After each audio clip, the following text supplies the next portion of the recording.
আসিফ মাহমুদকে আমরা বলতে চাই, আমরা যতক্ষণ পর্যন্ত ইশরাককে মেয়র হিসাবে তার দায়িত্ব বুঝে নেওয়া হবে ততক্ষণ পর্যন্ত আমরা রাজপথ ছাড়বো না, আমরা আন্দোলন চালিয়ে যাব। আসিফ নজরুলের পদত্যাগ চাচ্ছি কেন? ওনার ছত্রছায়ায় এই সিটি কর্পোরেশনটা চলছে, সে কারণে আমরা তার পদত্যাগ দাবি করছি।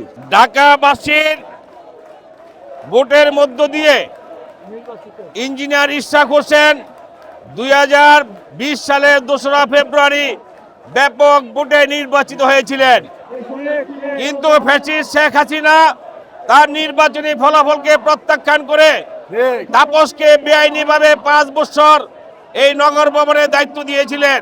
গত কয়েকদিন আগে আদালতের রায়ের মধ্য দিয়ে তাপসকে অবৈধ ঘোষণা করে ইশরাক হোসেনকে বৈধ মেয়র হিসাবে ঘোষণা করা হয়েছে।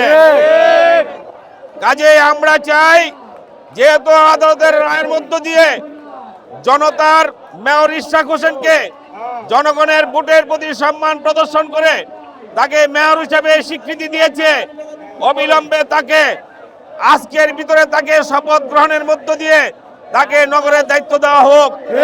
যতক্ষণ পর্যন্ত ইশরাক হোসেনকে ঢাকার মেয়র হিসাবে তার দায়িত্ব বুঝিয়ে না দেওয়া হবে ততক্ষণ পর্যন্ত ঢাকাবাসী এই আন্দোলন চালিয়ে যাবে। আপনারা এও জানেন যে ইশরাক হোসেনকে শুধু রায় দেন নাই, তাকে মেয়র হিসাবে গেজেট প্রকাশ হয়েছে।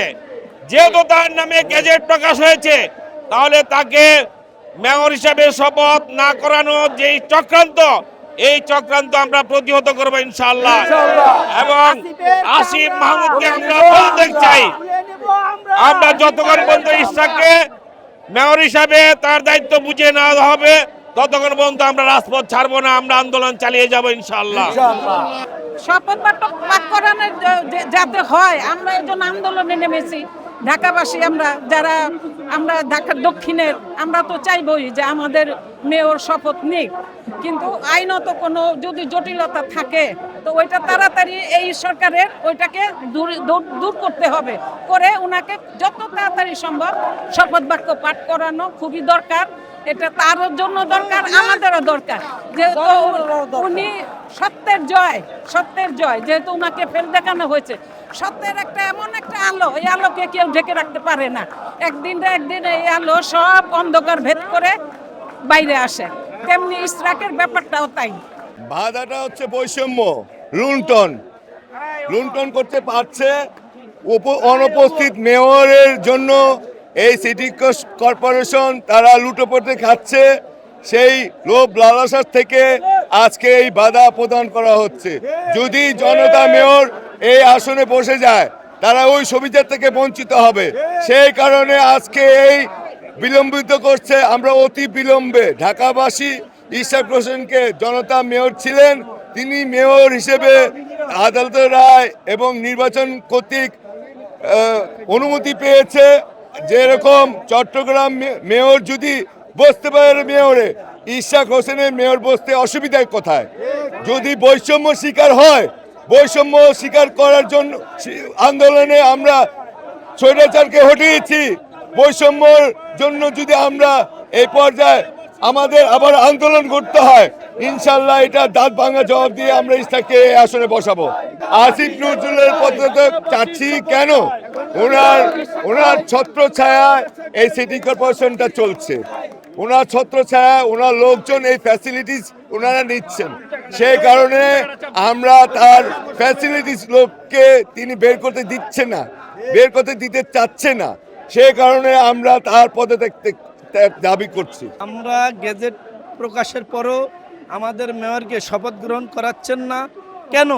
এটা একমাত্র তত্ত্বাবধায়ক সরকারের যেই উপদেষ্টা আছেন সমবায় মন্ত্রণালয়ের দায়িত্বে, তার কাছে জানা যাবে কি সমস্যাটা। কিন্তু আমরা চাইব এই তত্ত্বাবধায়ক সরকারের প্রধান উপদেষ্টা ডাক্তার ইউনূস সাহেব একজন সম্মানী ব্যক্তি। আমরা এভাবে রাস্তায় ডেলি আন্দোলন করব, তার দেশের ক্ষতি হবে, এটা আমরা চাই না। আমরা চাইব ইউনূস সাহেব দ্রুত গতিতে আগামী 2-1 দিনের ভিতরে যেন আমাদের ইশরাকের শপথ নেওয়ার ব্যবস্থা করে দেয়, তাহলে আমরা তাকে ধন্যবাদ জানাই। বিগত স্বৈরাচারী শেখ হাসিনা সরকার বাংলাদেশের নির্বাচন ব্যবস্থাকে ধ্বংস করে দিয়েছিল।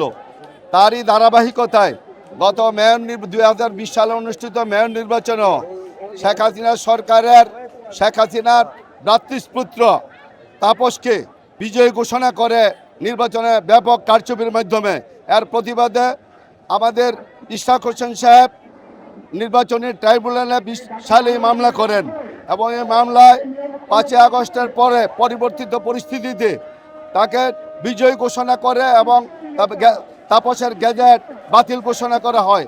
এই প্রেক্ষাপটে বাংলাদেশ নির্বাচন কমিশন তাকে গেজেট প্রকাশ করে।